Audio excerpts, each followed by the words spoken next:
In today's Take a Day, I want to talk about why the Lakers chose not to acquire Buddy Hield over Russell Westbrook in a trade. Now, before we get into that, though, please like, subscribe. Also, hit the notification bell just so you get the newest and the bonus content first. We put out content every day, so you won't miss any content here. Let's just go ahead and jump right in.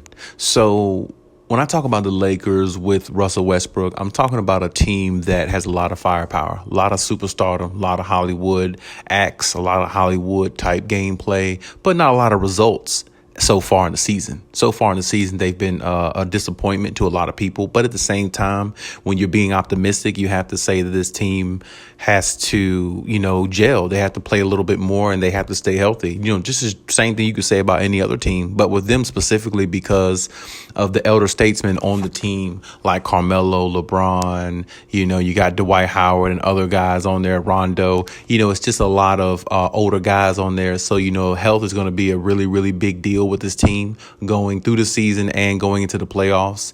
And fatigue, is definitely going to play a factor as well.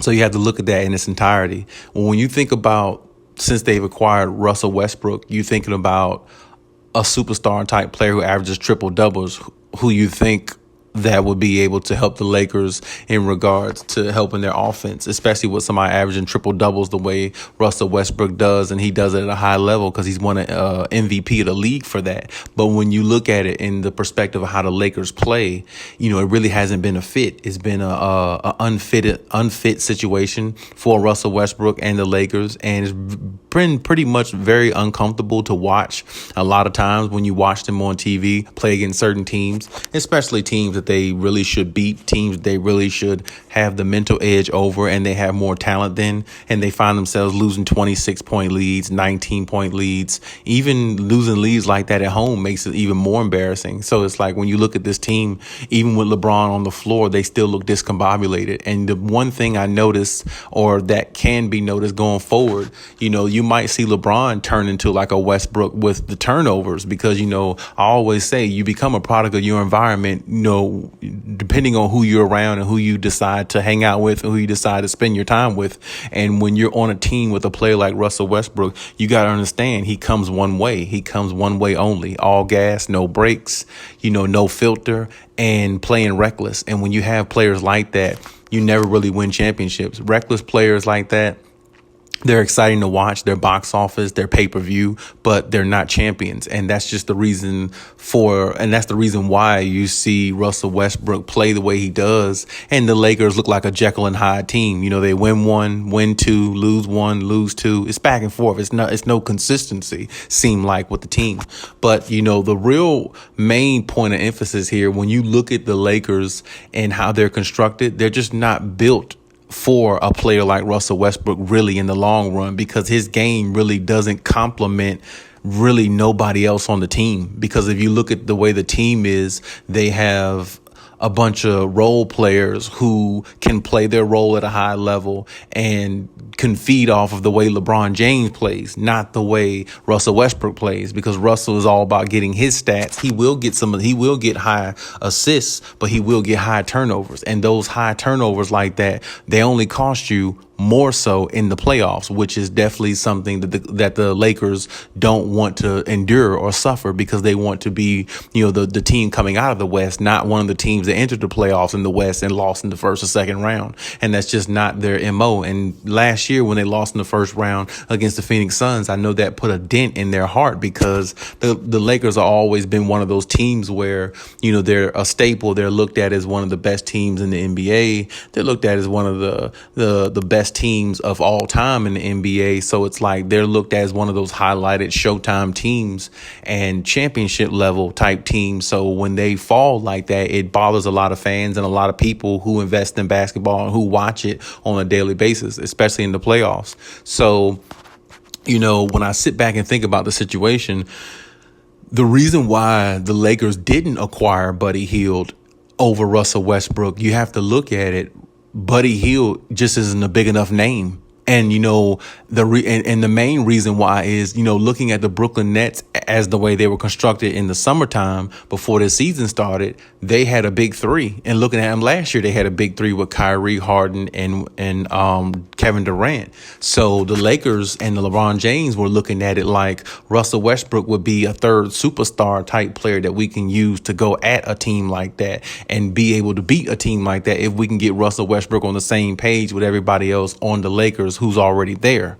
The only problem is Russell Westbrook is not really fitting how the Lakers thought he would. Now, of course, it's early in the season. You still got a ways to go. You still got a ways to go to see how to pan out with the teams and how they will find a way to gel and, feed off each other's energy. But it's going to be very difficult because Russell Westbrook, like I said, only plays one way. He doesn't know any other way. And if he did know another way, well, nobody's seen it before because he sure hasn't put it on display. He plays one way and that's it. He doesn't really know how to play any other way. And with the low basketball IQ that he has, even in the summertime when they were talking about the beef, the so-called beef between him and Kawhi Leonard proves to be right every time when you look at Russell Westbrook, because he has some games where he's kind of like, he can monitor what he's doing a little bit, but then, most games when you watch Russell Westbrook, he's a turnover machine. And when you turn the ball over like that, that is called low basketball IQ because you're not playing within your means to allow the game to come to you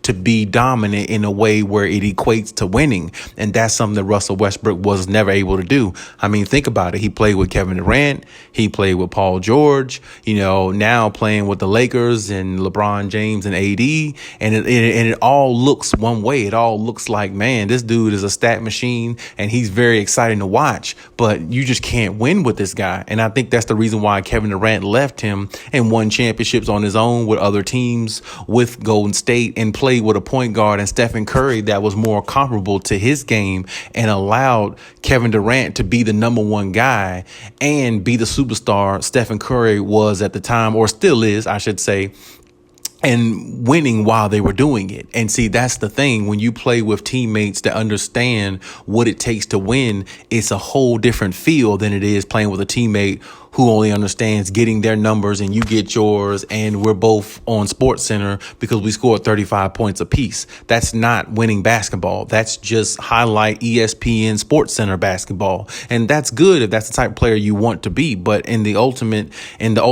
in the end, every player in the NBA should want to win a championship. That's the goal. I mean, you go to the NBA to be a star player and get your recognition, but you also go to get the recognition of being a champion, which makes you even more of a star player and gives you more notoriety at the same time. And that's just something that Russell Westbrook really hasn't figured out. And I'm not saying that he's not going to figure it out because he has time and he's playing with arguably the best player or one of the best players of all time in LeBron James and a superstar player in Anthony Davis as well. So, and with a bunch of good role players around them. But, when you think about the Lakers and how they're constructed, Buddy Hield would have been more of a fit for them because he's exactly what the Lakers need. And he's exactly the type of player that LeBron likes to have. He plays within LeBron's hands because he is a shooter and he can space the floor really well in regards to his shooting because he can shoot anywhere on the floor, but he also can, surprise defenders and take them off the dribble and drive to the basket, knock down his free throws, of course. And, he's definitely more of the type of player that they need in regards to, making big threes and making big plays at times when needed, because he's not a superstar, but what he is one of those type players where he can get you 20 points in the starting lineup. He can give you 19, 20 points a game. He can do that. He can give you somewhere around 18, 20, and he can do it consistently, and he can shoot the 3-pointer at a high level, something that Russell Westbrook can't do. And when you look at LeBron James, LeBron has always been a really, really good facilitator. He's probably the best passer in the NBA. He's very underrated as a passer because he's never looked at as like, one of the best assist guys in the NBA or best passers, but he really is and always has been. So when you surround LeBron with a lot of shooters the way they did in Cleveland, that's the reason why Cleveland was able to be successful year after year after year, not only because of LeBron's expertise, but because he had shooters around him who didn't mind taking big shots, but also could make big shots. I mean, I mean, when you look at Kyrie Irving, you can look at J.R. Smith, he had Kevin Love. I mean, he had shooters around him that were comfortable taking those shots and comfortable making those shots. And that's something that he doesn't have in a player like Russell Westbrook. Westbrook needs the ball. He's ball dominant. And to me, LeBron has always been better when he was ball dominant and play off the ball some. But see, that's the problem. It's hard to play off the ball when Russell Westbrook has the ball in his hands the whole time because you're worried about his turnover situation. So when you're worried about that, you really need to put the ball back in LeBron's hands, but you're asking LeBron to do a whole lot at his older age and asking him to carry this team to a promised land, to a championship that they might not even make it to. So it's like, it's a double-edged sword there, but at the same time, that's the situation the Lakers put themselves in. But like I said, if they acquired Buddy Hield, they wouldn't be in this situation. They would be the team that they kind of were last year or the year before when they were in the bubble. Have size in the paint with AD and Dwight Howard, and you also have a bunch of shooters surrounding LeBron. When Trevor Ariza comes back, he can knock down threes. Wayne Ellington, Kendrick Nunn, Malik Monk. Then you would have Buddy Hield, and then you would have LeBron James, and then you would have Rondo. So it's like the nucleus of the team would be a lot better if they acquired Buddy Hield, but they were thinking more like looking along the lines of how the Nets were constructed. They need 3 superstars because the Nets had 3 superstars, and that's just the way the NBA goes. But honestly, LeBron or the Lakers, whoever, can just admit now they made a mistake because, or maybe not admit they made a mistake. Maybe they could wait a little while longer just to see how it goes. But so far in this season, they can honestly say so far by what they've seen, they've made a mistake, in regards to Russell Westbrook and, what they thought they can get him to do. Because, it's hard to ask a player like Russell to change his game when he's been playing the league 10 plus years and only been playing one way. This is the reason why, he's played with several superstars, including himself, and it just didn't work out. I mean, like I said, he played with Kevin Durant. He played with James Harden, twice, actually. He played with James Harden on the OKC Thunder. He played on the Rockets. He played, like I said, with Paul George. Now he's playing with LeBron and AD. And he played with, a star player in Bradley Beal. You know what I'm saying? So he's played with a lot of the best talent in the NBA, but still hasn't won anything except the MVP that a lot of people thought that was flawed because a lot of people actually quoted back then Steven Adams and some of the players on OKC were letting him get the 10 rebounds a game or letting him get rebounds in a game just so he can average a triple-double throughout the season because they wanted him to accomplish that. So, I mean, a lot of flaws there, but I mean, that's tit for tat. You can go back and forth with that, but that's really nothing much to base anything off of. But I mean, at the same time, he won the MVP and that's all that really matters to me. But at the same time, you could look at that and say that's a flawed situation. But when you think about Russell Westbrook and how he plays, it just doesn't really complement what the Lakers are trying to do. So unless he either changes his game or maybe, tone his game down a little bit or come off the bench with his game with the bench crew and play the way he wants to, that's the only way I think the Lakers are going to survive and maybe have a chance of actually doing something big in the playoffs when it starts or when it comes, because the way they are now and the way they look now, it's going to be really tough.